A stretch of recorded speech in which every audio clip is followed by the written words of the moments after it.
Your Coca-Cola bottler presents Claudia, based on the famous play and novels by Rose Franken. Brought to you transcribed Monday through Friday by your friendly neighbor who bottles Coca-Cola. Relax, and while you're listening, refresh yourself. Have a Coke. And now, Claudia. Dum, dum, da-dum, dum. It isn't even raining, Mama. And why should it be raining? Oh, I don't know. It'd all be so much more dramatic if it were raining today. I bet you if this were a movie, it'd be raining. As a matter of fact, it rained the day I brought you home from the hospital. You see? This sunny weather, this cool breeze, is much too perfect. Things just don't happen like this. Don't look a gift horse in the mouth, Claudia. We'll have enough trouble getting you and all your luggage home without asking for a storm. Don't forget the baby. He's the nicest piece of luggage I ever had. Probably the most expensive. Do you ever think of anything but money? I don't think about money much, except how easily it goes. Well, tend to our packing for a minute. I'd like to get it done before David gets here. What's the problem now? I've got too many pieces for the puzzle. They don't all fit. Well, that's funny. Everything fit when I came in. Things even rattled. I certainly did well with perfume, didn't I? I think you had a baby for the presents you'd received. We'll make a separate bundle, Mama. That's what we'll do. I can just see us going home. Now, what about these 6 nightgowns? You'd look lovely in them, all at once. Thank you very much. I never accept hand-me-downs. This is a hand-me-up. Just look at all this lace. Say, maybe I can take it off and make a blouse of it. Or use it to trim that old blue serge of mine. You'll do nothing of the sort. But I hate nightgowns. Oh, well, keep the nightgowns. Yes. I'm greedy. Now, what about these books? I haven't read them yet. You ever intend to? No. Then let's leave them here. I should say not. We've got rows and rows of empty bookshelves on the farm. So, I'll keep the books. I wish I'd thought to bring a trunk. Here, give me that wrapping paper and string. Yes, ma'am. Say, you got yourself pretty dressed up this morning, Mrs. Brown. Nonsense. This is my usual hat. Usual for occasions. I'm trying to wear it out. You will wear it. Out. Oh, Claudia. You're right. This is pretty much of an occasion. I wish I'd brought a hat to wear. It's not the hat that makes the occasion. No, but it helps. I wonder what it'll be like. What, the hat? Us being all together again. You, David, me, with the baby. It'll be all right. Well, that's the best I can do about the packing. David can take the suitcase and this bundle of books, and I'll carry the nightgowns and the perfume. And the radio. And the bed jackets and the blanket cover. I will carry the baby. We'll see about that. Of course I'll carry him. Who else is going to? I'll tie him up with the books, and David can carry both in one hand. Here, let's pile everything up neatly by the door. Claudia, put down that suitcase. Oh, darling, you're here. Put down that suitcase. Oh, I didn't even know I was holding it. All right, all right. Don't get so excited. I'll put it down. Utter little imbecile. Is that all you have to say to me? No, I have more. But it'll wait till we get home. Picking up a suitcase. But I've had the baby. How long does this nonsense go on? What are we going to do with her, Mother? I think we'll tie her to the bedpost. David, why do you look so warm? Because it's snowing out. It's wonderfully cool up here in my ivory tower. There's even a breeze. Well, you better pack it up with the baby. We'll be able to use that breeze at home. I'll go down the hall and see if the nurse is ready with my grandson. Her grandson. Listen to how possessive she is. Well, he is, isn't he? A mere coincidence, Mama.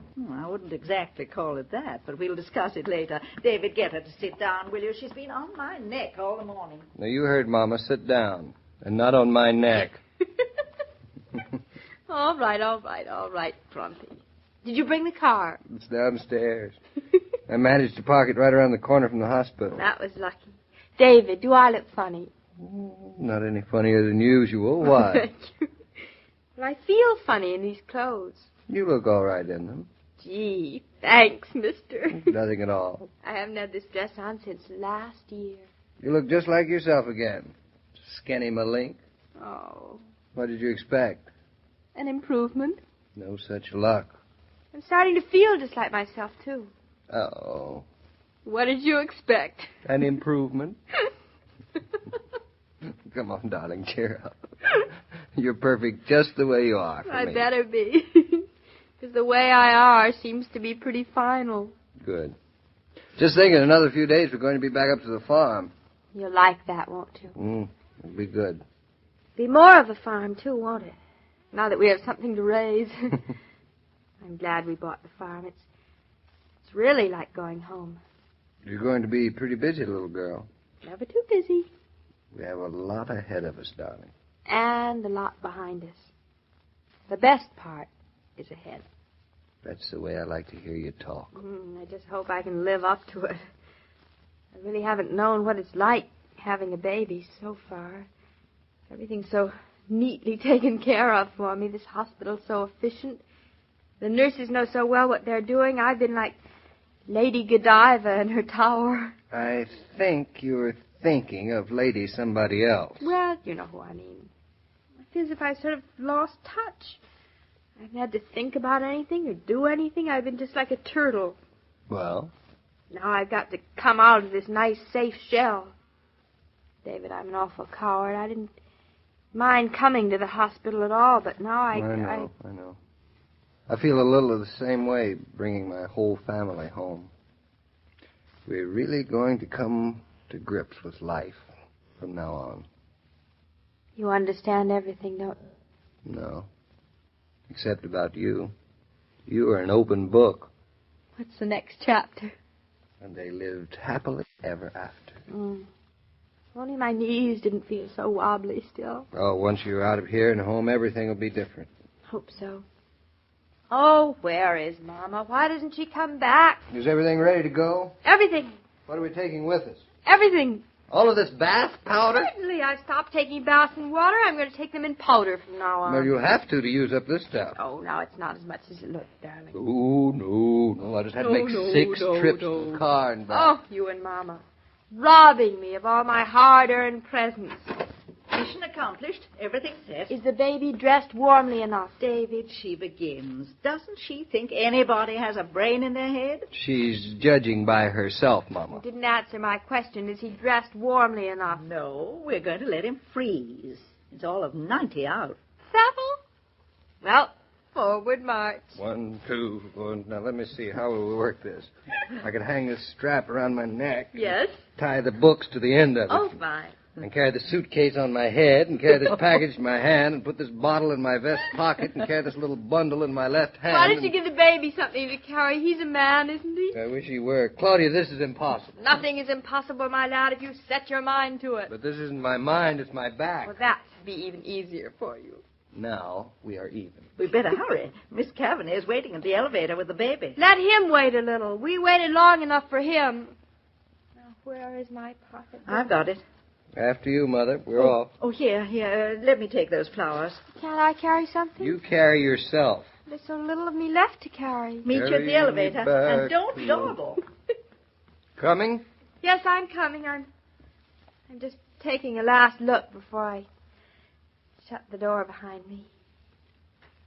You'll be safe, darling. I'll see to that. I'm ready now. You make a pretty picture. Loaded like a burro. Because you're such a greedy little girl. Compliments. Oh, there's Mom at the end of the hall. Oh, and what is the small bundle in her arm? Oh, some cheap little thing I picked up here while I was at the hospital. Want to leave it behind? Well, it will clutter up the house, won't it? No doubt. Since we have him, we might as well just take him along. I wish you had hired a nurse to come home with us. Oh, Mama'd resent a nurse. She'd feel as if she weren't earning her way. Well, she can give us our money back. Well, you two finally made it. Can you see me under all of this load? Your ears are sticking out. Well, hang something on them. I'll carry the cause of all this trouble, Mama. Oh, look at him. How's he ever going to know I'm his mother if I never carry him? Look at him, David. His face all scrunched up. Oh. Smile, you dope. You're going home. Everything's all set. Now, you're sure you don't want a wheelchair, Mrs. Naughton? Me in a wheelchair? Look, I've been walking for years. Miss Kavanagh, you've been very kind. We certainly have appreciated everything you've done. Oh, I've enjoyed it, Mrs. Naughton. You've been a fine patient, and he's a good baby. Well, the last half of that is true. Mama, Has anybody rung for the elevator? I can only last about another 2 minutes of this. David, you look so silly. Have you got a match? Very funny, very funny. Humorous. How'd you like to be tickled? If you touched me, I'll put you back in the hospital. Darling, I don't think it's fair to make you carry all this home. Too late now. If I dropped one thing, I'd come apart like a house of cards. Miss Calvin, you know, my husband isn't a very strong man, and he just hates carrying bundles. Just look at him. He's wilting, poor man. Ring that elevator bell. So if you'd like to do him a favor, Miss Calvin, after all, since he ought to save his strength. What are you driving at, Claudia? We haven't got time. Just a minute, Grandma. I'm just trying to make things easier for David. Yes, Mrs. Naughton. Please take all these things, take them up to the wards, and pass them around. All of this? Yep, I won't need them. Perfume, books, bath powder, nightgowns, bed jackets. It's all behind me now. Take them and give them away. For Mr. Naughton's sake. Well, that's very kind of you. I'm sure they'll be appreciated. By David, most of all. Here, darling, put everything down. Elevator can take it upstairs. That was a nice thing to do, darling. You look so tired, David. Well, all right. If that's the reason you want to give. It isn't so nice of me. It's just lazy. I just couldn't face having to find a place to store all this stuff away. That still isn't the whole reason, Mrs. Naughton. I don't think it is either, Mother. Well, maybe it isn't. It's just that, I don't know, it seems that without anything else, with just the little bundle Mama's holding, we still have so much more than when we came. You know, on giving it about 6 thoughts, I've decided that, well, you're not such a bad girl. You know that? I don't know. Anyway, whether I'm good or bad, there's no credit to this, David. Giving so easy when you've received so much. Oh, darling, I have so much. Let's go home.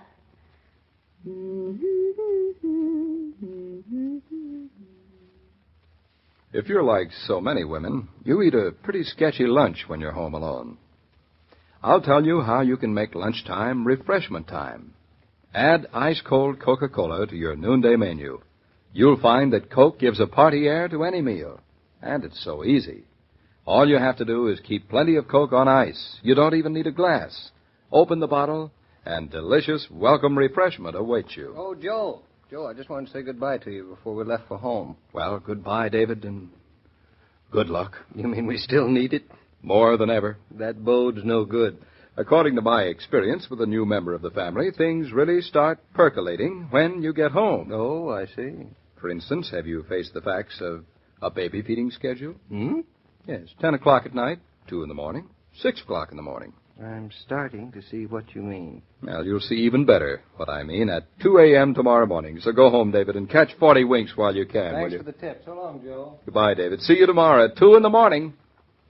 Every day, Monday through Friday, Claudia comes to you transcribed with the best wishes of your friendly neighbor who bottles Coca-Cola. So listen again tomorrow at the same time. And now this is Joe King saying au revoir. And remember, whoever you are, whatever you do, wherever you may be, when you think of refreshment, think of Coca-Cola. For Coca-Cola makes any pause the pause that refreshes. And ice-cold Coca-Cola is everywhere. This broadcast of Claudia was supervised and directed by William Brown Meloney. And now, here's a word from your friendly neighbor who bottles Coca-Cola.